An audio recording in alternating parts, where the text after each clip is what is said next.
So unit number 11, guys, we are going to discuss unit number 11. Its name is business process improvements. I hope so I'm audible now. So guys, in unit number 11, we have here topic number 1, which is called value chain analysis. Value chain analysis will also include information about supply chain analysis. And then we have 11.2, which includes what? Other process improvements. Understood? So here we go. We also know, guys, from unit number 7 till unit number 11, all these 5 units are called cost management section of CMA, and it is your 15% of your exam. So let's start here. 11.1, topic number first. Okay, which is called value chain analysis. So guys, here let me give you simple first basic idea, because you have to think from first business point of view, because in this chapter we are going to learn something, like we are going to learn to manage something related to your business. Okay, so first thing you have to remember here, if you want to remain on the market as a business, right, so you need to do 2 things. Number 1, you have to provide value to the customer. You have to provide value to the customer. Second thing, what? You have to make a profit for yourself. Understood? Because if you will not make a profit for yourself, obviously you will be out of the business. Right or wrong? Or if you will not keep the satisfy your customer, again you will be out of the business. So that is why to remain on the market, so what we have to do? We have to do 2 things. We have to satisfy our customers, and we have to make profit for our business. Understood? Now here, how we can provide value to the customer? This is also called customer assigns value to the product. Okay, I can just first give you simple examples. How we can make the customers happy. This is the main thing, right? For example, if you bought a mobile, or if you bought any car for, let's say, $10,000, after spending your money, you realize that this car is not having those features which you were expecting, for example, or this car is not having those features which were specified at the time of sale. So what do you feel? You will be happy or unhappy? You will be unhappy. So you will be happy only in that scenario when you buy any product, and if you have paid certain price, and you are obviously getting benefit from the customer, from the product. If you are getting benefits more than the price which you have paid, at that time maybe you will give the value to the product, right? You will say, oh yes, this is the price justification. I paid $100 and I'm getting benefits, like I feel like I'm getting benefits like equal to $200. It means whatever extra you are getting, over and above you are getting, then your price paid. So that is called what? Value to the customer. Understood? Customer value means a customer should be satisfied, in simple words. Understood? So here for this point I'm explaining now. Provide value to the customer, what it means. Obviously, customer assigns value to the product only from customer point of view. When you will assign the value, the product value is the benefit that a customer gets by using a product, okay, to satisfy their needs, minus what? Associated cost. Is what I was saying. For example, if your cost is at this point, but your benefit is at this point, so the over and above, whatever you're getting over and above your price paid or cost, so that is called what? Value to the customer. Or in simple words, customer will give the value to the product if the product is fit for use. Understood? Clear? So from customer point of view, obviously examples include what? Like this is the examples you can link. For example, customer give value to the speed of the product, right or wrong? For example, if you're buying any mobile or any device, it should have sufficient speed to perform your operations. Understood? So speed, the product does its job quickly. Obviously, if product is doing its job quickly, you will give value to that product. If product is doing job slowly, you will not give value to that product. Second is what? For example, cost, from cost point of view. So the product is more affordable than its competitors. For example, you are buying mobile phone and you're thinking if you will buy same mobile phone from Samsung, okay, you have to pay maybe, let's say, 3,000 dirham. And if you will buy same specs from other companies, maybe you have to pay only 1,500. So obviously you will give value to 1,500.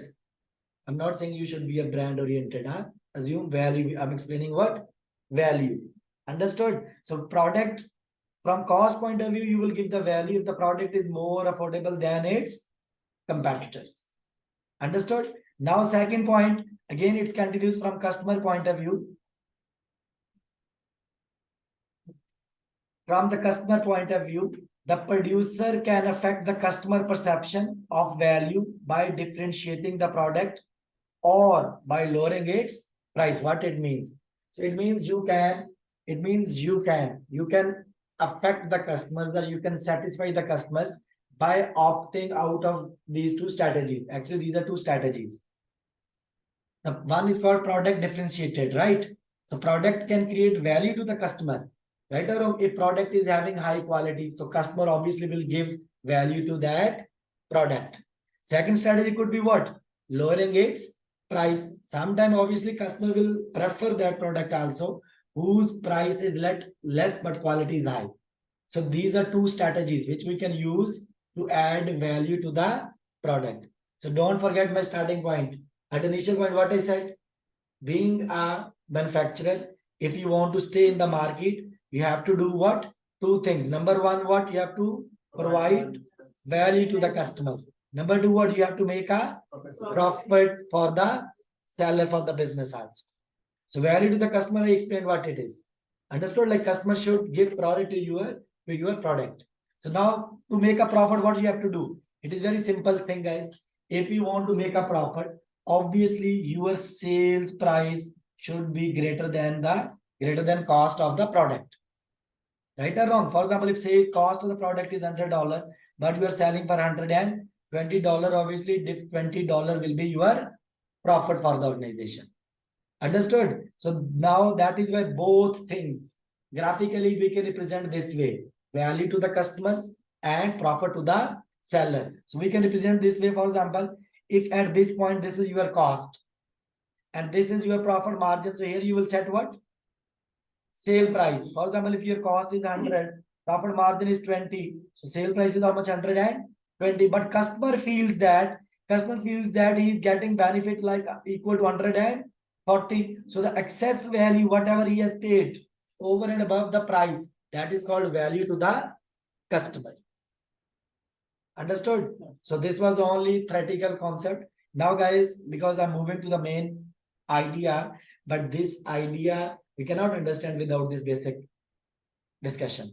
So now here we have one more word, which is called value added and non-value added activities. Value added and non-value added activities. Okay guys, I'm just giving you certain examples what it means. When you manufacture the product, right or wrong, so you perform so many different activities. Some activities would be known as primary activities. Later on, I will tell you. Some activities is known as supporting activities. For example, you do research and development, you do manufacturing, you do marketing, distribution, right? Customer service. So these activities you perform, right or wrong. So you also perform accounts work, HR work, different other activities you also perform. So being here, what is value adding and non-value adding activities? Those activities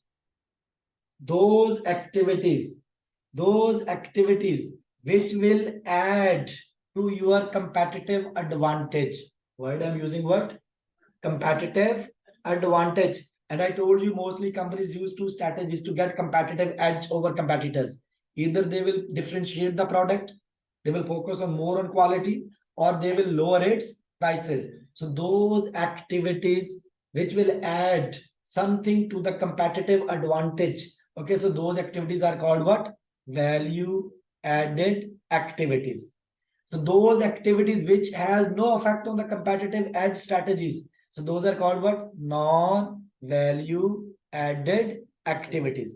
Maybe so far it is confusing because we will see in the context once we will move to the topic. So sometimes these words are also written like that. For example, let me give you example for value added activities and non-value added activities. Manufacturing is your core competence, right? It is value added activities. But storing the inventory, warehousing, this you can say maybe non-value adding activities, and this maybe you can outsource also.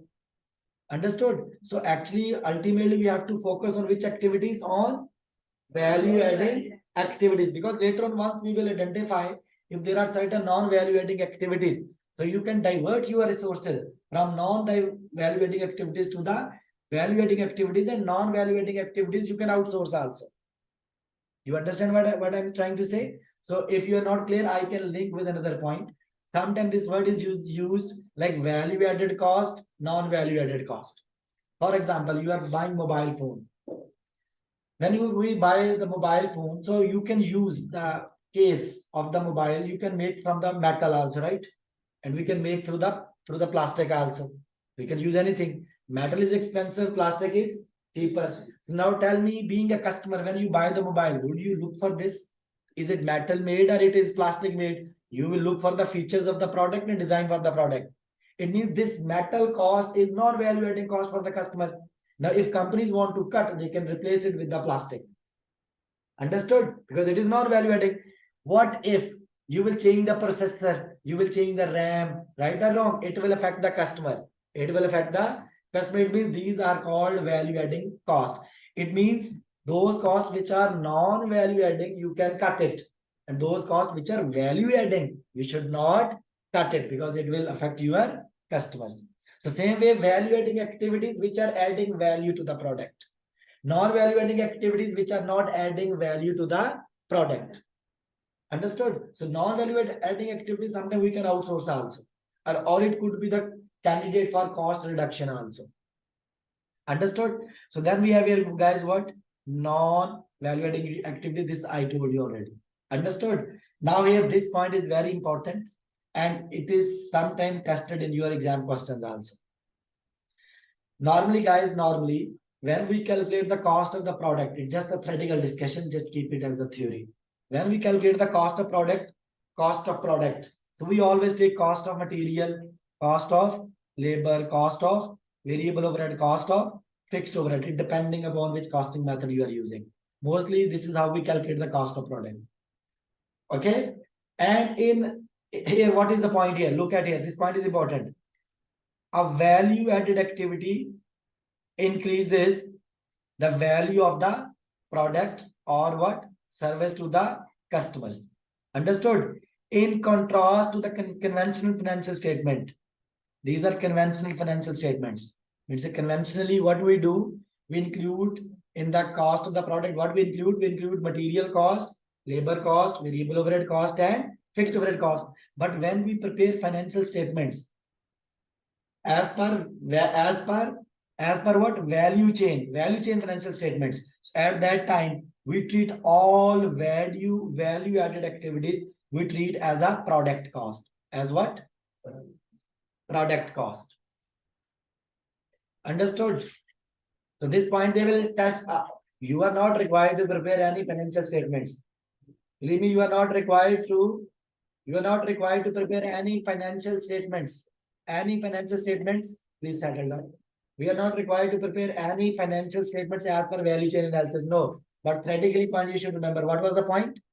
Under value chain financial statements. Value chain I'll explain after some time.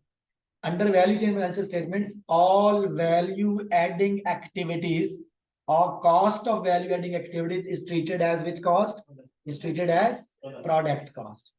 Understood? Not only material, labor, variable overhead, fixed overhead, all value adding activities cost will be the cost of the product. You are not required to prepare any statement. Just remember this point, critical. So I told you simply so far two basic level introductory things. Now we are moving to the main topic where we are going to do what? Value chain analysis. This is the first thing which you have to remember fix in your mind. So what is value chain analysis, guys? Actually, chain, this is one philosophy you can say. So the value chain analysis we see allows you stand for a business, to increase your company's profit margin. This is our ultimate objective. What is the objective of the company? We want to increase the profit for the business, or we want to increase the benefits for the customers. Obviously, we need profits for the business. This is the ultimate objective. So value chain analysis allows you to increase your company's profit margin through deep level of understanding of your inner working. This is key point. Can you please repeat the meaning of this sentence? This is what I'm saying. It's just English is written. So try to understand what's written. It's written here. We have to increase the profit for the business by understanding, by deep understanding of our internal activities. You understood what I'm saying? Whatever activities internally, first thing you have to remember, value chain analysis only applies within the business. You cannot take those activities which are out of your business. No, you have to stay first of all within your business. Like for example, within your business, you are manufacturing, right or wrong? So you have to analyze all activities. Okay, we have to analyze what?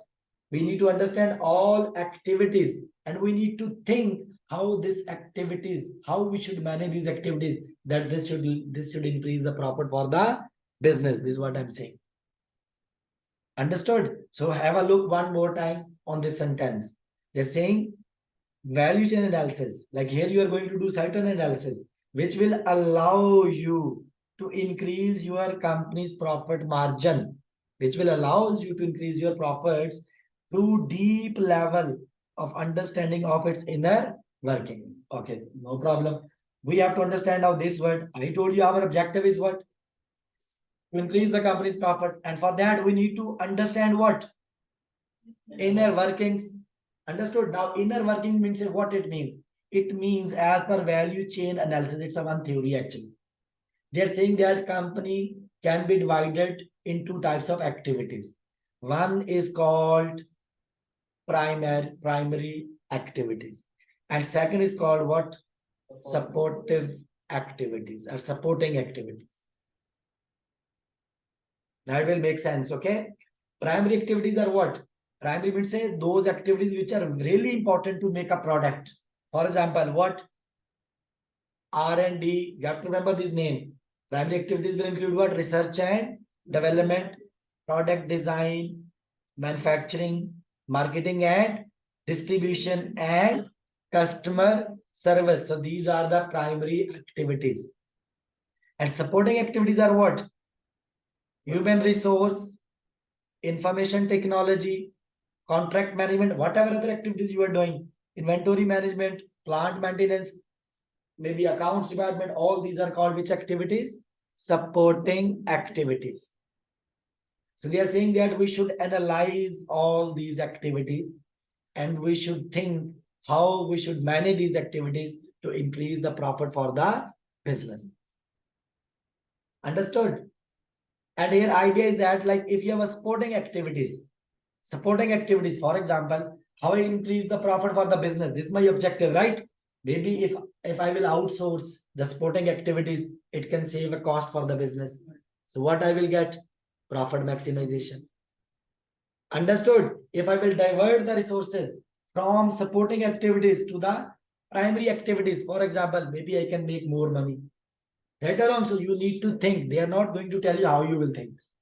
They tell you you should check your activities and you should analyze your activities and see which activities could be the candidate for cost cutting, which activities could be the candidate for outsourcing. Right or wrong? How you can decrease your cost. You have to analyze these things. So, but you have to remember here, guys, value chain analysis only applies within the business only. And here you have to remember, if you want to define what is value chain analysis, you would say the value chain analysis, it is a theory. In this theory, so we can divide our activities in two types. One is called primary and secondary. Primary activities include these activities and supporting or secondary activities include other activities which are not the part of primary activities. Understood? And our ultimate objective is to what? To maximize the profit. And how you can maximize the profit? Obviously, you have to either, now there are different ways to maximize the profit. Either you have to reduce the cost.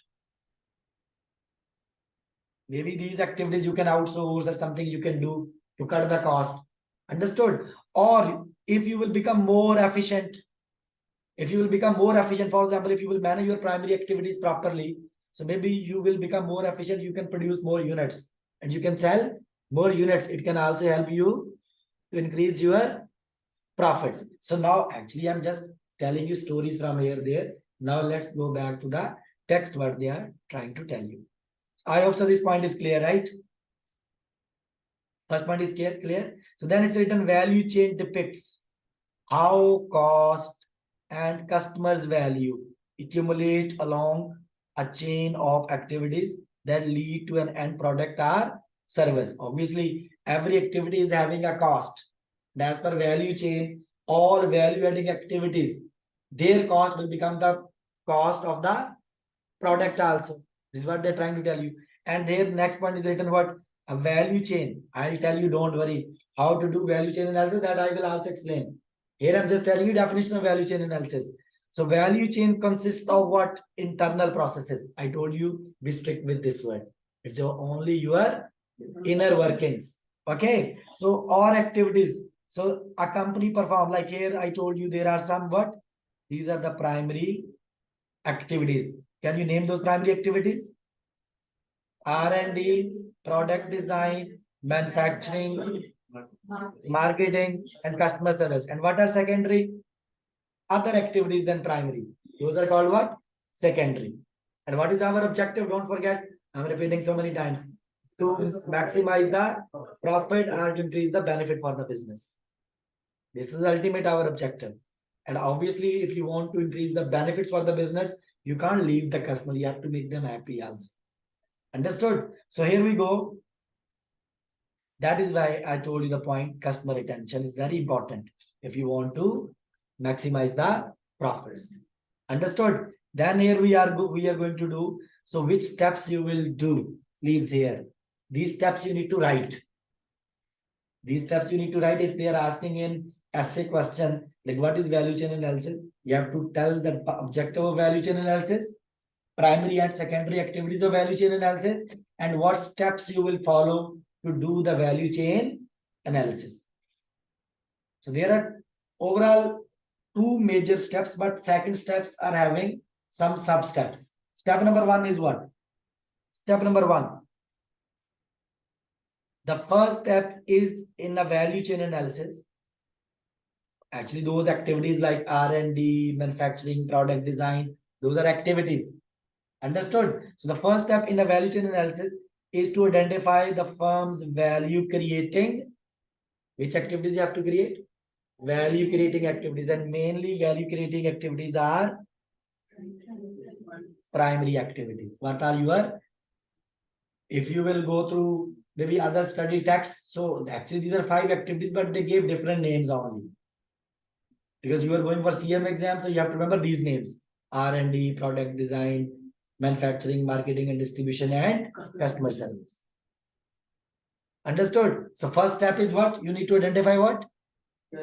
Value creating activities. And I told you mainly these are primary activities for the sake of understanding. Number two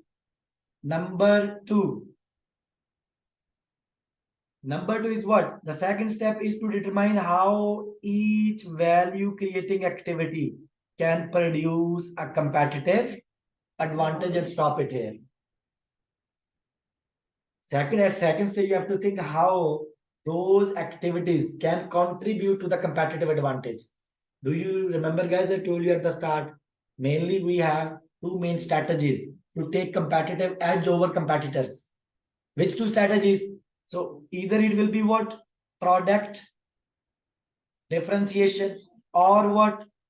Cost reduction, which is called lower its price also.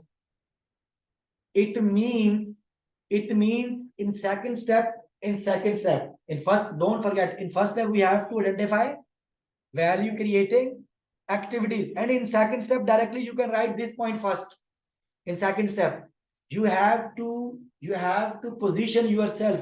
You have to identify your position. What is your position? You are focusing on product differentiation, or you are focusing on what? Cost reduction. Tell me, iPhone, Apple is focusing on product differentiation or on cost reduction? More important, maybe product differentiation. Chinese mobiles mostly, so their focus is on what? Cost reduction. So that is why you have to first decide your position. What is your position? Identify your position. So this is what is the first step written. Identify a firm's competitive advantage. What on which base you want to get the advantage on the competitors. Understood?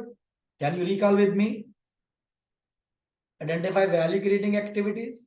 In second step, identify your competitive advantage. So this is second step. Understood? I'm explaining second step now.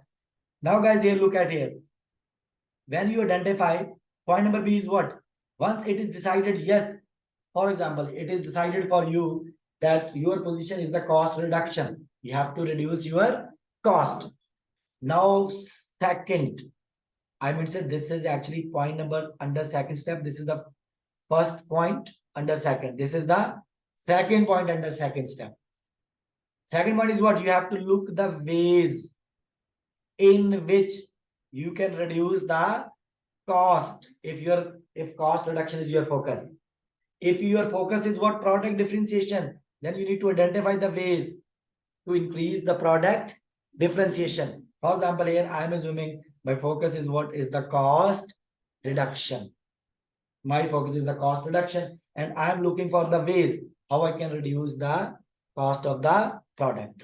So some examples it's written here. For example, I can reduce the cost by decreasing inventory variety or inventory level. Don't hold unnecessary inventory. It will increase your storage cost. So reduce inventory level. You can save the cost from here. Understood? Second is what? Sourcing lower cost material. Whenever you are planning to buy any material, first collect quotations from different vendors. Then select the best one with high quality and less price. This is the way to reduce your cost. Don't spend blindly. Right or wrong? Spend wisely. Next is what? Switching vendors. If you feel this vendor is expensive, you can switch to the other vendor also. Understood? Automating parts of your labor force. For example, previously you were making goods to the labor, you are paying high rate, and now you are feeling if you will buy machines, it will be cheaper for you and it can save cost for you. Go for automation. So you have to look the ways how you can reduce the cost of the product. I gave you certain examples. I hope it is clear. Then what? After that, again, is the third point of second step. What it is? Identify activities that are candidates for cost reduction. As I gave you some couple of examples. Look which activities you can cut the cost. Understood? Don't try to cut the cost under primary activities. You should cut it, but if it should not compromise quality. Okay, keep this point in your mind. Then identify value adding ways in which firms remaining activities can be linked. Obviously, once non-value adding, ultimate our objective is what? We are removing non-value adding activities and non-value adding cost. Understood? And you are focusing on what? On value adding activities. So these are the steps. So I hope so you would be able to write it. So I'm just. Can you please repeat the C step? First step. I already explained with examples here. You have to, here you are looking the ways how you can, the ways in which firms value creating activities can generate additional customer value. Customer value means either cost reduction or product differentiation. And I give you examples of the same point is written here. Identify activities that are candidate for cost reduction, like where you can save the cost. You have to realize, every business situation could be different. Right or wrong, different activities you might have. My business might have a different activities. I need to look where I can save cost. Understood? So actually you have to write these wording only. You don't need to spend unnecessary example, just you have to write quality, not a quantity. For example, if you are explaining value chain analysis, so first tell what is value chain analysis, what is the objective of value chain analysis, what is the primary activities, what is the supporting activities, and what are the steps. Step number 1, step number 2. Step number 2 has sub steps. That's it. You don't need to write more than this. Understood? This is what I am explaining. Actually, that's why I'm taking you sometime here and there. Otherwise, write to the point. Remember the keywords from the topic. I'm not saying memorize the word as it. No. but you should remember the key word from the topic. Those words should be used while writing. Understood? Then here we have here, it's just a note, value chain, because you are going to analyze the chain of activities, okay, to increase the profit for the business. It is not individual work, it is a teamwork. Every department, they should work together. Right or wrong? There should be a coordination, there should be a collaboration. Understood? So that then you can reduce the cost. So that is why it is a teamwork, not an individual effort. Okay, guys. Now we have here another word which is called what? That is called what? Supply chain analysis. Okay, please remember. Do you remember in value chain analysis? In value chain analysis, we were saying only we have to focus within the company only. Primary and supporting activities within the company. But in supply chain analysis, so look at here what's written here. Supply chain analysis will include all activities from acquisition of material till the product is delivered to the customer. So all activities from this point till this point you need to analyze, and objective is the same. What is the objective? Profit maximization. Right or wrong? Objective is the same, but in supply chain is a broader term in which you have to look all those activities from acquisition of the material till those activities until the product is delivered to the customer, and it can encompass 2 or more organizations. Right or wrong? For example, look from Toyota company point of view. Toyota is manufacturing products. First of all, obviously, Toyota is buying material, right? They are buying maybe metal, leather from different suppliers. So Toyota is acquiring first material. Then this leather metal will reach to Toyota Corporation. Then they will start production on that.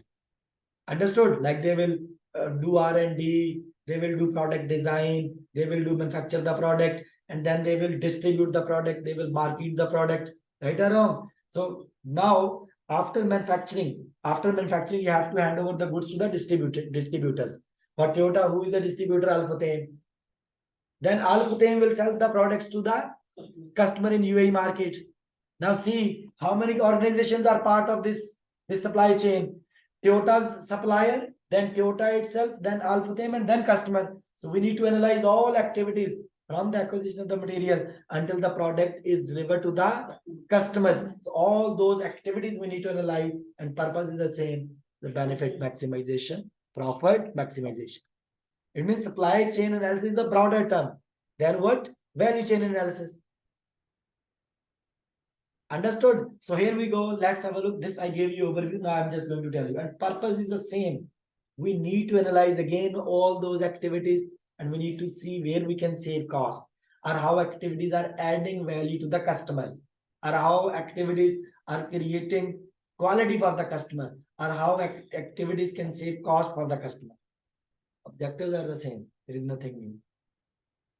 Understood? So here we go. What's written here? What is supply chain? Look at here.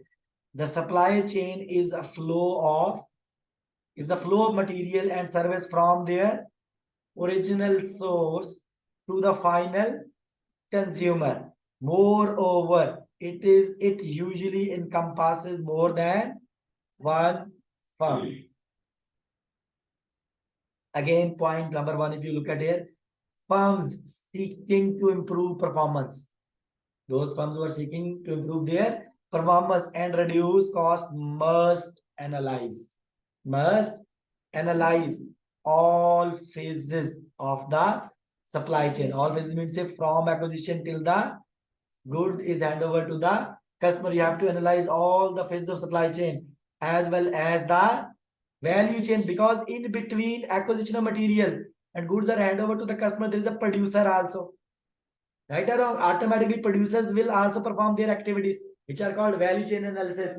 It means value chain analysis is the part of supply chain analysis. This is what they're trying to tell you. Okay, so they're saying we should analyze all phases of supply chain as well as value chain. Thus, a firm must reduce the cost of and increase the value added by its purchasing. Because actually purchasing is the one aspect, guys. When you acquire the material, purchasing department will also add value. How purchasing department will also add value? They can buy cheaper material with good quality. Cheaper doesn't mean inferior quality. Cheaper means a best at best competitive prices. Understood? They can save a cost for us. And purchasing department can also affect your product differentiation. If they will provide you high quality material, product quality will increase. But if they will provide you low quality material, product quality will compromise. That is why purchasing function is much more important. Understood? If you look at here, we are saying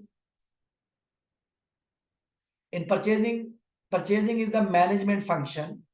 Just example, but I told you in supply chain analysis, what you will do, you will analyze all activities from acquisition of material till the goods are handed over to the customer.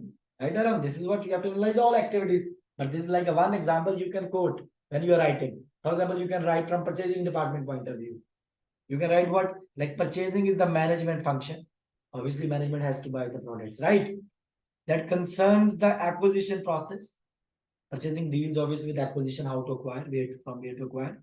It includes what? Choice of vendor, contract, negotiation like price negotiation or complete contract negotiation. The decision whether to purchase centrally or what? Locally. Centrally, for example, I'm buying all goods from Abu Dhabi and then I'm supplying to different regions. Locally is what? UAE company, they will buy material from UAE market. UK company, they will buy their material from UK market. So these decisions we have to take. And value analysis. The process is initiated by, obviously, whenever you buy any product, guys, it's not like that you had a dream that you are going to buy tomorrow 3 jet fighters and you are going to acquire material for that. No. So there is always a process. Production department will request you certain materials. If you don't have that material, then you have to arrange the material for them. Then acquisition process starts. Understood? Clear? It's just a reading, nothing else. Now is this the pictures only? As I told you in supply chain analysis, it will start from source. Source means say from acquisition of material, right or wrong? Then this material will come to the producers. Producers will manufacture the product. Then this product will be transported to the distributor, and then distributor will deliver this product to the final customers. So you have to analyze all those activities. And again, you need to answer the same question. Okay, how we can reduce the cost, or how can we can increase the quality, which is called value to the customer, or how we can maximize the profit to the seller. Understood? These just the stories are there, just you can read it. Okay, in this, guys, there's a one more concept, because only here you can manage or you can increase the profit, because the ultimate objective is what? Cost reduction and profit maximization.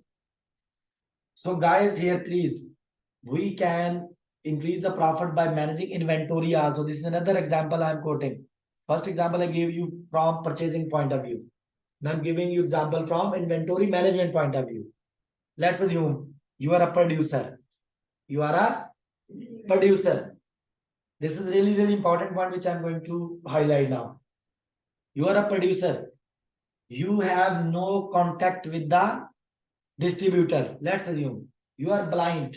Blind in a sense, you are not taking any information from distributor, like what is the demand of this product in the market. Right or wrong? Or in simple words, there is the lack of coordination. Lack of coordination within supply chain. I am producer. I'm thinking in my company, oh, my product is very popular, so I will manufacture thousands of units in this year. I manufacture 1,000 units. Right or wrong? And now I'm storing this units with me. So it means what I'm doing, I'm incurring cost here. Right or wrong? Now, when I contacted with the distributor, because they didn't place an order with us, when I contacted the distributor told me that, sir, so this product is not having any demand in the market right now. Right or wrong? So it means what I have done here, I have done overproduction. I have done what? Overproduction. And overproduction, for overproduction, I will store this inventory now and I will incur what? The cost. This cost, if I will incur the cost, it will reduce my profits. And if I want to increase my profits, what I should have done? I should have contacted with distributor. distributor can contact with the retailers. Okay, and they can discuss with each other what is the demand, and then according to that decision should be taken. Or another example, now focus on distributor. Distributor, maybe he's not having link with the retailers, or he's not coordinating with the retailer. Now distributor is thinking that, oh, this product is having too much demand, and he ordered many units from the producer. When he contacted later to the retailer is saying that, sorry, we don't need this product. Customers are not asking for this. Again, it will be the problem for home. For distributor, now he will suffer in the profits. Right or wrong? So actually this concept is called, what I told you, this concept is called bullwhip or backlash effect. To maximize the profit, all the members in the supply chain, they must have a strong coordination. Otherwise, at each level of the supply chain, there will be a high demand variability. Because if you will not coordinate, maybe distributor will buy more, or maybe producer will do overproduction, or producer will do underproduction. Right or wrong? So this will create a problem. Because if producer will produce overproduction, storage cost is there, profit will be minimized. Or if producer will not coordinate with the retailers or the distributors, and now maybe distributors will underestimate the demand. Sorry, producer will underestimate the demand and he will produce less. But actually, there's a high demand in the market. Again, he will lose the sale and he will lose the profit. So that is why overproduction is also a problem, and underproduction is also a problem. So to avoid this demand variability, we need a strong coordination. So what is the demand bullwhip or backlash effect? Such cooperation, as I told you, in fact, coordinations are required. Counteracts what he has been called the bullwhip or backlash effect. So this story is written here. You can go through. Understood, guys? Do we follow JET system here? Well, JET is not important. Leave the JET now. It is something else. Here you can follow any system. Understood?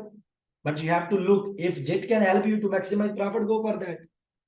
You have to see how you can manage. Ways you have to identify by yourself. Understood? Guys, maybe when I explain it looks very too much information. But by the way, once you will read it home, maybe it will be 10 points only. So for whatever we have discussed. Understood? And now here they can ask you the benefits of value chain analysis or supply chain analysis. You can write these things, no problem. It could be a what? It can help you to reduce your cost. It can help you to make your operations efficient. Obviously, when you analyze all activities, so maybe efficiency, you can also make your operations more efficient. For example, when you are analyzing operations, you notice that this machine is slow or it is having a problem, you can replace that machine. Or this distribution is having a problem, you can fix those problems. So you can make your operations more efficient. So then what? Continuous improvements. Obviously, when you are analyzing your operations, so you will find defects also, fault also, problems also. So once you will fix those problems, it will help you to improve your operations as well. Understood? So automatically continuous improvements will be there. Understood? Next is what? Minimizing or elimination of defects. It's the same one as I told you. Faster product development and customer response time. It can also help you. For example, if you know this company who is transporting your products from the producers to the distributor, maybe they are delaying your products. You can replace them. Right or wrong? So every activity, that's what they're telling you. Analyze every activity, what's going on. Understood? Next is what? Constant innovation. Obviously, when you are keeping in touch with the retailers, customer side, supplier side also, you will come to know what are the demands in the product in the market, or which kind of product customer wants. So you can manufacture those kind of things also. Understood? Clear, guys? So these are benefits. You can write both for value chain analysis also and supply chain analysis. At least if you are writing these benefits, at least list these things. Don't list like this. You can say it can help you in the cost reduction also. It can make your operations more efficient, like these kind of sentences you have to write. Understood? Okay. Then guys, here this we have a same topic category. This is called what? Costs of value chain analysis. There are certain costs also, not only benefits. So that there is a one concept they're saying to achieve the value chain analysis. If you want to achieve it, a company will need value engineering. So now what is value engineering? Value engineering is the means of reaching targeted cost. Okay, now let me just give you example here. Value engineering is the part of supply chain analysis.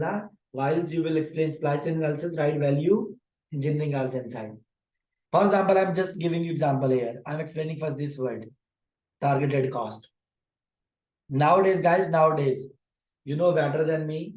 As a seller, you can't charge price by your choice. Can you do this? Nowadays, we don't have an option to set price by our choice. We have to accept the price which is prevailing in the market, right or wrong? For example, for any given product, price in the market is $100. How much dollar? And I want to earn profit of at least $10. It means my product cost should be equal to then what? $90. Right or wrong? If I'll take price from the market, from there I'll deduct my desired profit margin. So this is called target cost. What it is called? It means I have to make my product within $90 if I want one profit of 10. The reason I cannot charge high prices due to competition. Right? On price, I don't have a control now. If I want to get more profits, I have to manage my cost only. So this, if you will take price from the market and deduct your desired profit margin, so remaining is called what? Target cost. Now this is the target cost. But your actual cost of the product, please focus with me. Your actual cost of the product is $95. Tell me how much actually you are earning profit. $5 because you can sell at 100, cost is 95.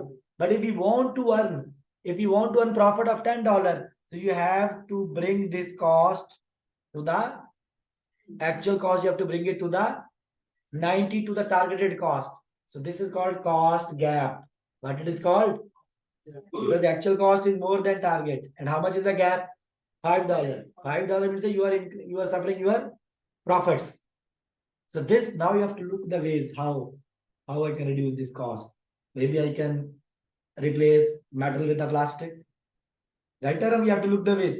Maybe I have to buy the material from alternative vendors. Maybe I need to search some suppliers in the market who can sell me material on reasonable prices, on better prices. Right or wrong? So you have to look the ways now. This is called what? Value engineering. Can you read the value engineering? How it is defined? They're saying value engineering is a means of reaching what? Targeted cost levels. It is a systematic approach to assessing all aspects of value chain cost buildup. Obviously, all activities of value chain, increasing your cost, right or wrong? So you have to look all those things for a product. The purpose is to minimize cost. The purpose is only to minimize cost without sacrifice customer satisfaction. Don't do this, just minimize, you are minimizing your cost at the cost of quality. No. Understood? This is called value engineering. And for value engineering, it's also very important, guys. Product design is really, really important for cost reduction, right or wrong? You should not do adventures. You should design the product. When you do research and development, you are designing the product, you are in the design phase. You should design the product in such a way that should help you to minimize your cost. So that is why when you do value engineering is what? How to reach to the targeted cost. So you have to move to the design stage quickly. At the design stage, you have to check what are the logged in cost. Logged in means to say when you design the product, so you will estimate the cost at that time. Like as per your this product design, you will spend this much money to make this product. That is called what? Logged in cost. And actual cost, you know what you are actually incurring. So it is better to control the cost at design stage, when you are locking the cost, when you are designing your product. So what is value engineering? How to reach to the targeted cost. And for that, you have to jump to the design stage and there try to reduce the locked in cost. It will help you. Understood? So value engineering, the purpose is it's a part of supply chain analysis. Okay. Oh, sorry, value chain analysis. This I already told you. Logged in cost and cost incurrence. Cost incurrence means the actual cost. What you are actually incurring. The difference between actual cost and logged in cost. Our actual cost or target cost is called cost gap. Understood? That gap you have to cover to maximize the profit. Now, guys, here we have quick questions. Quickly questions we are doing here. For example, they are saying which one of the following. Don't worry. So we studied too much theory. So which one of the following best shows the sequence of the business functions in the value chain? What you have to identify? Sequence. Which is the best sequence? Read the first option. Research and development. Okay. Finance. Where is the finance? What to do with finance? Did we say anything about finance? Research and development, it comes first, great. Product design, second, great. Processes, design of the product and process, okay, second stage. Production, third stage. Marketing, distribution, next stage. And then customer service, this is correct sequence. What about this? Design of the product, research and development. Research and development comes first. Then product design is there. Third, design of the product and process. Finance, research and development, no. This should be first, this should be second. So it means which option is correct? B. Then we have another question. I told you this information. A company desires to prepare 2 sets of financial statement. Believe me, they will not ask you to prepare any financial statement as per value chain analysis. No. But I told you one theoretical point. I told you in traditionally we take material, labor, variable overhead and fixed overhead as a product cost. But as per value chain analysis, all value adding activities, cost of all value adding activities should be the part of product cost. So here we go question. A company desires to prepare 2 sets of financial statements, conventional financial statements, okay? Conventional means traditionally would be prepared along with set that it's totally consistent with the value chain analysis that you are preparing to. How would customer service cost? Customer service cost is primary activities. Last in primary activities, last one is the customer service. It's a value creating activities, I can say. So it should be the part of product cost under where? Under value chain analysis, it should be a product cost. So here there are two product. But it should be a non-inventoriable cost under which costing? Because under conventional we take only material, labor, variable overhead and fixed overhead, not customer cost, blah blah blah. No. Even not marketing cost, distribution cost as a product cost. No. It means under conventional accounting, this customer service cost will be a non-inventoriable cost. But under value chain analysis, because this activity is a value creating activities, it will be the part of which one? Product cost. It means which option is correct? B should be correct. Understood? Understood what I'm saying? Yes. Next question. The flow of material and service from their original source to a final consumer, is it a product chain? No. Is it a value chain? No, it is only inner workings. Is it a value process? No, it is a supply chain. Understood? Clear? Then what? Customer's relationship management is best defined as. Now you have to tell me. First read this question, guys.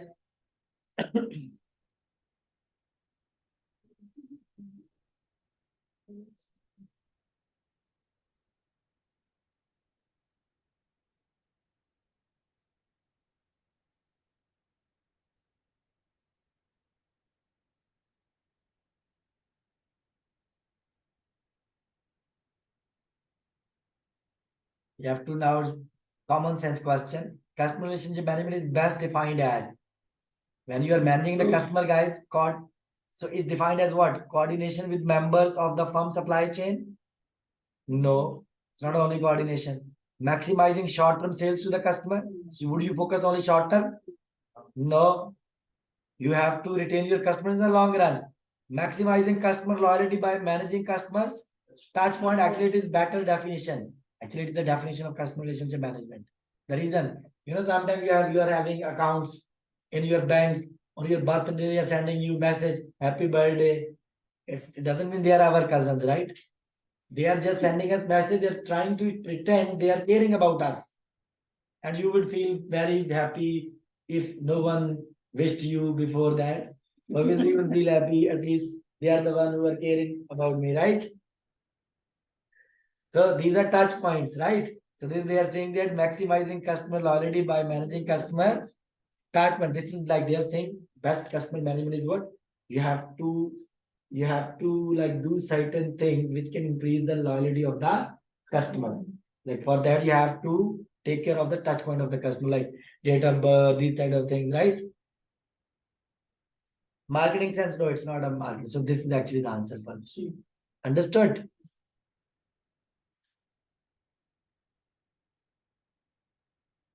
Okay, now guys, here we have another question. Quickly do it. Let's do it. Consider the following manufacturing related activities. Manufacturing related activities. We have these activities.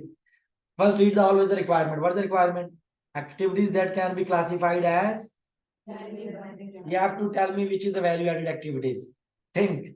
Value added activities could be R&D, product, design something, manufacturing, and what? Marketing and distribution and what? Customer service. Okay, now here you have to look what they are saying. The activities that can be classified as value adding activity. Number one, conducting the final assembly. Assembly is the part of manufacturing. Right or wrong? Manufacturing is the value adding activities. Moving completed production to the finished goods warehouse. Is it any here? No, it's not value adding activities cross this. Painting newly manufactured items. So it's also manufacturing. Painting, for example, if you are manufacturing cars, assembly and painting of car, paint is not important. It is much more important. So it is also manufacturing. So it means this is also value adding activities. But second one is not, right? Third is what? Fourth is what? Sorry, this is not. Fourth is what? Setting up machines related to new setup. For setup, it's not a value adding activities. For setup, you can hire engineers. You can hire one person, he can do, right or wrong, you can outsource also. For example, you can see so many here, like machines, like photocopy machines, they're hiring outsourced people, right or wrong, to maintain it. So maintenance kind of thing is not a primary activities, and it is not a, your value adding activities. Repair, maintenance, these kind of things, setup. So it's not a value adding activities.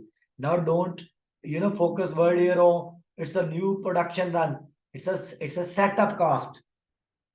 Setup, machine setup. We are going to change the machine setup. Okay, it's not necessary you should do it, and it's not a value adding activities at all. Then what? Reworking defective goods to bring them up to the quality standard. Rework is not a main point. Understood? Like it means first you produce defective products. Now you're working on that. So you have to identify from it which is the most value adding activities. So I would say the first and third one is the most value adding activities. Rework is also comes like a repairs kind of things. Don't do repairs kind of things, huh? Okay. Don't do mean to say don't select these kind of things. I know you are not a maintenance people. So here we have another question. Which one of the following is value adding activity for a company that manufactures bicycles? Okay, now guys, here you have to focus. Value adding activities, reworking a bicycle for the second time, placing rework brakes on the No, placing. Read the sentence. It's assembly. Assembly is the validating activities. Okay, you are placing a brakes. Right? So this validating activities are part of manufacturing. Then moving tire to the rework gear area, not non-validating. Inspecting a reworked bicycle, non-validating. So from here, this is that one. Maybe you keep the last person in your mind. But the word is placing a reworked. It's assembly. Understood? Words, you have to be more careful with the words. So what about replacing a bicycle? Replacing. A bicycle. The value addition, you're totally replacing the same product. Replacing of what? Or some products are whole bicycle. Whole bicycle. So that is manufacturing. It's, you can say not replacing, you should say reproduction. Understood? It's a production. How you would replace bicycle? You have to, it means you are going to produce whole bicycle, means you are going to reproduce. It's any product. Now guys, we have other few more boring things to go. We have another topic now, other process improvement tools. Here I'll tell you only important information. You don't need to spend the time on all the things. I'll tell you important information which is reserved for the question. And mostly these things, as I told you, they are also tested as a question, as a requirement. Okay, so first of all, we are going to talk about types of processes. Processes The mean 11 point was only got as a questions then. no, all, yeah. This chapter 11 is more important from essay point of view. Okay. Now, guys, here types of processes. Processes, in for sake of understanding, you can say productions departments, production departments. Number one is called continuous process. First process is called what? Continuous. For example, you have a one production department there you are manufacturing candy bars. And on a continuous basis, you are manufacturing candy bars. That is called continuous process. Understood? Second is called what? Batch process. Batch process is what? Such as beer brewing. What it means, for example, I have a machine. On that machine, first I manufacture the markers, whiteboard markers. Then I manufacture the pen, then lead pencils. Same machines I can use. But I am working in batches now. First I will produce 1,000 markers, then 2,000 pen, then 1,000 lead pencils. So if I'm working in this way, that is called what? Batch process, where you are manufacturing in batches. Understood? Then we have got hybrid, like a hybrid cars, which has both options, fuel and electricity. So same here, hybrid process means say those processes which has both features. It can work as a continuous process also, and it can work as a batch process also. It's your way how you want to use it, but it has both features. That is called which process? Hybrid process. Fourth process is what? It's called make to. The word itself a concept. You are manufacturing, for example, sugar industry. What they do? They manufacture sugars, make to stock, and then it will be used throughout the year. If you are manufacturing to stock, that is called make to stock. Some processes are like that. We run for specific days or specific months of the year. We stock it and then these processes are closed, right? Again, next we will start. Then we have what? Make to. Sometimes we run a process just to fulfill the order. Once the order is done, again, it's over. That is called what? Make to order, like such as deli sandwich, making make to stock such as automobiles. Somebody, so they are making stock because they will sell the entire year. Understood? So five words you have to remember. First word is what? Continuous process. Second word is what? Batch process. Third word is called hybrid. Fourth is called make to stock. And fifth is called make to. You are manufacturing to fulfill the order, that is called make to order. Like when you work on the order, that is called make to order. Okay. Then there are further two definitions. Some processes are called what? Tight process. Some processes are called what? Loose process. What it is, I'll tell you. For example, we have a three department. Department one is manufacturing soles of the shoe. Department number two is manufacturing upper of the shoe. And department number third is doing assembly. Okay, if there is any problem in department number A, in the first department number one, Department number 2 can work or not? No, they can work independently because they are manufacturing upper side of the shoe. Department 1 is manufacturing only sole. Department 2 is manufacturing only upper. If there is a problem in sole manufacturer, khali wali, so upper they can work. Yes, It means they are called now loose processes. Which processes? Because the second department 2 is not dependent upon department 1. It's not dependent. What a tight process. Look the example of assembly. Assembly department, they need sole and they need upper to paste on each other. Right or wrong? If sole is having problem, assembly cannot work. If upper is having a problem, assembly department cannot work. So in that scenario, it is called which process? Tight. Actually, it is interdependence. If you are totally dependent on the previous process, right or wrong, it is called tight process. If you are not dependent on the previous process, that is called what? Loose process. Understood? If there is a problem in the, if you have a tight process, the problems in the previous department will delay the production in this department also. Right or wrong, or it will delay the entire production also. But in loose process, it is different story. Understood? You have to remember this definition, okay? Don't forget these definitions. Next word we have important here. Okay, this is not important, guys. You can skip. Okay, this is important concept. Also remember. It's called continuous improvement process. Okay, as per word, what you understood, it's called SIP in shortcut. Continuous improvement processes. These words, whatever word I'm explaining, please try to learn these words. SIPs, continuous improvement process. What do you think? For example, you all people are working. If you are working, guys, if you are at managerial position, every day you are sitting, you are monitoring your subordinates, how they are working.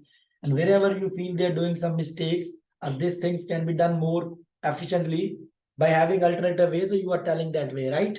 Yes. Right, Arun? So it is what it is. It is continuous improvements. Improvements on continuous basis. So this is actually a Kaizen theory also. Okay. Continuous improvement, I told you, is an ongoing effort. If you need words, SIP means is an ongoing effort involving management and workers to improve product, service, or process on continuous basis. And there is one Japanese theory for this reason, Kaizen theory. Japanese people, they feel small improvements are better than a radical change. Better than radical change. Radical means a big change, big shift. They're saying small improvements is better. Why it's better? So this is Kaizen theory, like focus on small improvements. Like bring small improvements. Series of small improvements in your operations, you will become more efficient. If you have to write about Kaizen theory, so this is how you will write. Kaizen is the Japanese word for the continuous pursuit of, this is the word. On continuous basis, you have to improve your processes in every aspects of the organization's operation. Not only focus in one department throughout the company, but you have to bring small improvements. Okay, what are the key features of Kaizen? Like how this theory can be applied. So they are saying that number one, improvements are based on many small changes rather than a radical change that might arise from research, and they are saying that for big change you need proper research and development, but for small changes you don't need huge cost. You can bring small improvements. Understood? Then they are saying that ideas comes from what? Consult with the workers. Don't be a judge on them only. Sometimes you feel these people or this person is useless, but when you talk with them, you can get good advice from them. Because workers, they are working at the ground, right or wrong? They know the problems, they know the strengths in the systems, in the machines. So they are saying if you want to bring small improvements, Kaizen theory is what? It's a philosophy of small improvements.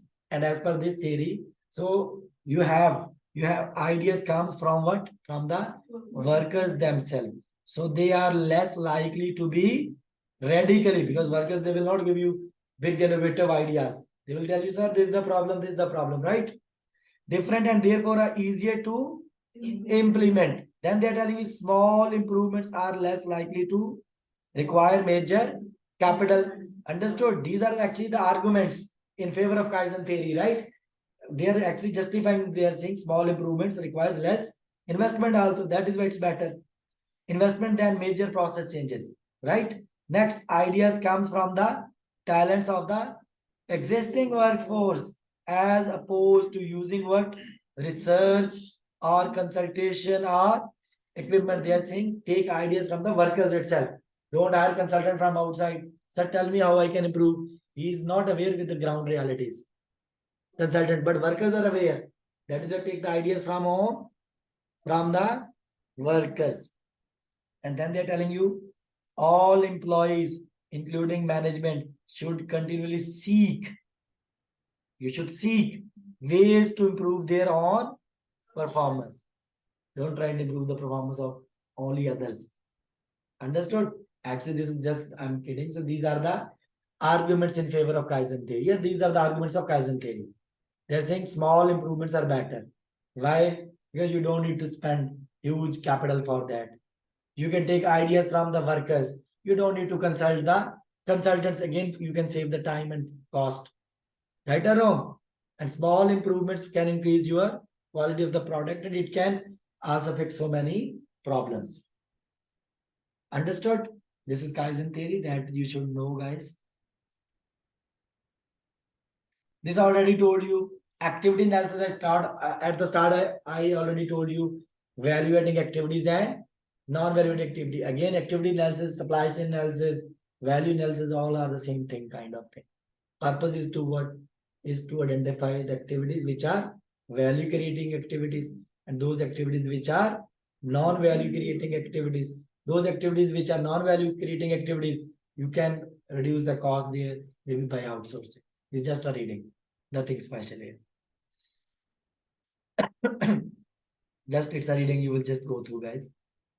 Now there's one more definition. As I told you, SIP, continuous improvement process. Now I'm going to tell you business process re-engineering, another term. Business process re-engineering, it's another term. You have to remember as a separate concept. It's another term now. Re-engineering means a radical change, not a small improvements. Small improvements are SIP. So what is re-engineering? Let me just give you example first. It is actually for example, you are appointed somewhere as accounts manager. I'm just giving example. You have seen there that accountants, they are just taking any instructions from someone, making payment voucher and giving check, that's it. And you are thinking that no, this process is not good and it violates so many controls. So now you're thinking, now you're going to completely rethink the alternative to improve. Right or wrong? To improve, complete rethinking. Like you have to rethink completely. Like for example, first of all, let's assume there should be complete documentation. Then there must be a payment approval prepared by someone. Then that payment approval should be signed by manager, signed by, for example, HOD also, maybe internal audit department also. Then the check should be prepared. Then check should be disbursed. Check should also be signed by two people. Now you're completely rethinking the process. Now, guys, the complete rethink of the process is called what? Business process re-engineering. Re-engineering, you can say rethinking. And don't think only one alternative way. Think different ways to do the same thing. Think different ways. Which ways are there? Obviously, then for each ways you should know what is the cost and what is the benefit, and which is best suitable for you, apply that one. That is called what? Business process re-engineering. So re-engineering is what? It's written here as a definition. As I told you, this is the key word here. BPR is the complete rethinking of how business functions are performed to provide value to the, again, objective is the same, value to customer, profit to the organization. That is radical innovation. Second keyword is what? It's not a small changes. It's not a SIP. It is a radical change. Understood? Instead of mere improvement, it's not only improvement. And disregard for current job. Okay? So here, this is important, then this is the important point. This part is also important. Part of BPR, business process reengineering. Process involves what looking at possible, I told you, alternative and determining the cost of those possible alternative compared to the cost of maintaining the same process. Like for example, if you have already one process and you're thinking another rethinking another process, you should compare those also. What benefits or what cost you will incur, right or wrong, if you will change it. So to do this, management accountant must determine the cost to re-engineer the process and the expected. In simple word, they're trying to tell you for each option, do cost and benefit analysis. How much cost you will incur, how much benefit you will get it. Understood? So SIP is a radical change or small change, SIP. And BPR is a radical change. It's a complete rethinking. Understood? Now there's a one more point that is called what? Benchmarking. Benchmarking, you know it, I have to just link it. This topic I'm explaining, you can just go through them. Benchmarking, for example, if I want to improve my performance, let's say I'm a student, I want to improve my performance. What should I do? I should select a best student in the class with whom I want to compete. I should not select dull student in the class. Right or wrong? Because if I want to improve my performance, I have to select best in the class. And then that should be my benchmark. My every action in the class should be compared with his or her action. Right or wrong? And where I lack, those area I have to work. So this is how I can bring again improvements. So that is called what? Benchmarking. For example, let's assume I am going to launch a new beverage company. And I have studied, for example, that best in classes, let's assume Coca-Cola or Pepsi company, I have selected one. And I want to compare my performance or my manufacturing process with his manufacturing process because they are the best in class. It's not like that I will go, sir, can I visit your manufacturing plant and I want to do the same? No. Actually, for this, for benchmarking, we need to follow certain steps. Right or wrong? Benchmarking, purpose of benchmarking is what? To bring improvements. So what are the processes? I'm going to explain now steps. Number one, the first phase in benchmarking process is to select and prioritize benchmarking projects or department which you want to improve. That should be prioritized first. Like for example, I want to bring improvements in production or in HR, whatever it is, or in this specific project. First select that one. Number two, next phase is to organize benchmarking. We need benchmarking team with sufficient experience and knowledge, because that team has to do two things, which is written in the stage third and fourth. That team has to do three things, two to three things. Number one, they need to study their current process. What are their current process or current projects which you want to benchmark? They need deep understanding of that. They will do work on this first. And then they will select different companies from outside the market. And then they will study on them. And then they will study best in class. It's not like that best in class is Coca-Cola. No.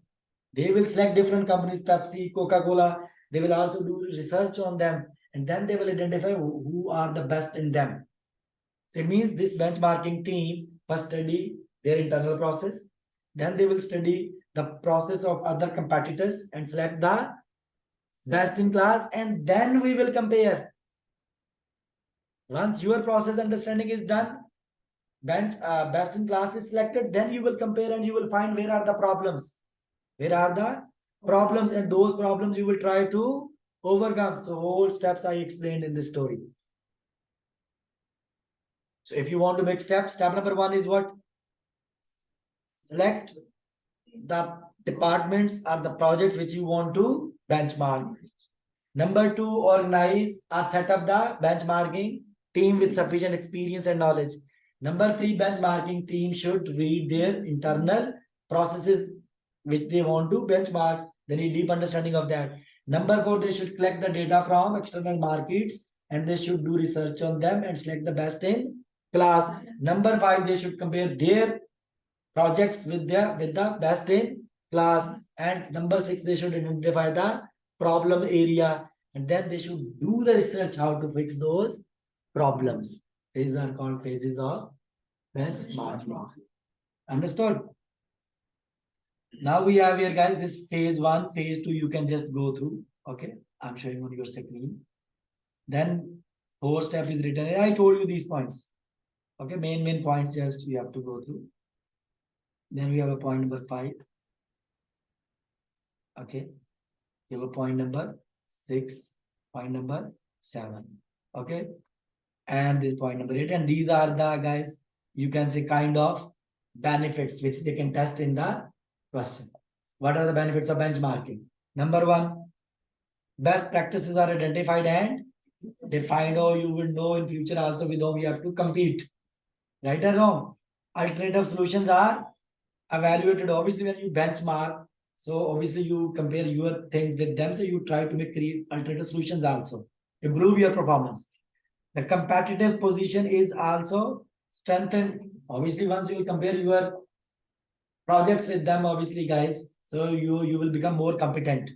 Right or wrong? Then company goals are questioned. Maybe previously you were working in different way, now you are working in different way. More people are held responsible for their performance, because obviously when you benchmark and you compare your performance, many people will be highlighted, like these people are not working sincerely and they are doing these wrong things. Right or wrong? So all these are the benefits which you can get through the benchmarking. Understood? So many people will be responsible also to improve your company. Now, guys, we have here cost of quality. Okay, don't worry, it's just 4 to 5 definitions we need to understand. This is the last thing of this chapter. First of all, what is quality? Obviously, quality, if product do not meet the standards, quality standards, right or wrong, so there could be some issues. Right or wrong? For example, if you are hand-overing the defective products to the customer will be dissatisfied. He will tell n number of people, others also, right or wrong, not to buy your product. So there are so many problems if you are not producing the products as per the standard. So there are, I'm telling you, cost of quality. So there are 2 types of cost. First cost is called what? Conformance cost. And second cost is called what? Non-conformance, and they have some headings also. Conformance cost is what? Please, it's very easy, don't worry. Conformance cost mean to say, conformance cost mean to say, if you want to achieve the quality, still there is the cost. For example, preventive cost and which cost? Appraisal. I'm saying it again. I'm saying if you want to achieve the quality, still you need to incur the cost. And 2 types of cost you will incur: preventive and appraisal. I'll give you example. You want to, in simple words, you want to avoid defective products or B grade product, right or wrong? You want to avoid this. Now what? Tell me, you will buy high quality material or low quality material? High quality material. Would you pay high price or low price? For high quality material, you will pay high price. It means, and if you will buy low quality, you will pay low price. It means the price difference which you are paying, okay, to achieve the quality. So this is called what? Preventive cost. Preventive, how? You are taking preventive actions, in advance actions to avoid defective products. This is the one example. Right or wrong? So you also do early repair and maintenance of the machinery to avoid defective products, right or wrong? Because otherwise, if machine creates issue, it can defect your product also. So early maintenance is also kind of preventive cost. It means to achieve quality, what cost you are incurring, that is called conformance cost. The conformance cost has first one, preventive. Second is what? Appraisal like inspection. Right or wrong, you also do inspections of the product. Right or wrong, you don't want defective products in the customer hand. So that's why after production, you also do the inspection. You are hiring inspection team, that is also having a cost. So these costs are called what? Conformance. Conformance means what? To achieve the quality, you are incurring these costs. Now we have a non-conformance cost. Which cost? Non-conformance. Non-conformance means what? What if you will not achieve the quality? If you will not achieve the quality, still there are certain costs. And those costs can be defined as internal failure cost and external failure. For example, you have produced defective products. You have produced defective products, but within your company only, you didn't sell this product so far. Within your company, you identified, oh, this product is the defective product. So still it has a, this is called internal failure. This is called what? Because customer, this product is not with the customer, only with you only, with the producers only, and you identified this is the problem. So now you have to incur the cost, internal failure cost, what? Rework cost. You will spend again cost on that to fix that issue. That is called which cost? Internal failure. What is external failure? This is more risky. You hand over the product to the customer, defective product, and now customer is highlighting you, sir, there is a problem with this product, and these are the issues with this product. Now you are saying, sorry, we will fix it and we will return it to you, or we will replace it. Now this customer is external failure. Why? Because he will tell n number of peoples in the market, this product is having these issues, don't buy this product. So this is external failure. Here you will lose the customer also. Right or wrong? And external failure cost is more dangerous. Right or wrong? Clear, guys? And there could be environmental cost also if you will pollute the environment. Understood? So there are some environmental costs you are paying, fine and penalties, but mainly when you are writing conformance and non-conformance. Under conformance, you will write these two words. Which two words? No. Conformance. It was preventive and appraisal, and under non-conformance, it is internal failure and external failure. That's it. Okay, guys. Thank you so much, guys. If you have a question, you can ask me. Otherwise, thank you so much.